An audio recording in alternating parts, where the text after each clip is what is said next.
Hey guys, welcome to TechBase. Today I'm going to show you a short tutorial on how to send GIFs and sticker on Facebook Messenger. It's pretty simple, so let's get started. First, open Facebook Messenger on your mobile device. Select one of your chats. Tap on the smile icon right next to the message box. Tap on GIF. Now you can send the GIF of your choice by simply tapping on it. Likewise, if you want to send a sticker, tap on the sticker icon right next to GIF. Tap on the sticker that you want to send. And that's it. This is how you send GIFs and stickers on Facebook Messenger.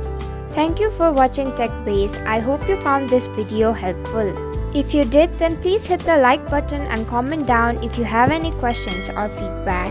And if you're new to our channel, subscribe and hit the bell icon so you don't miss our upcoming videos.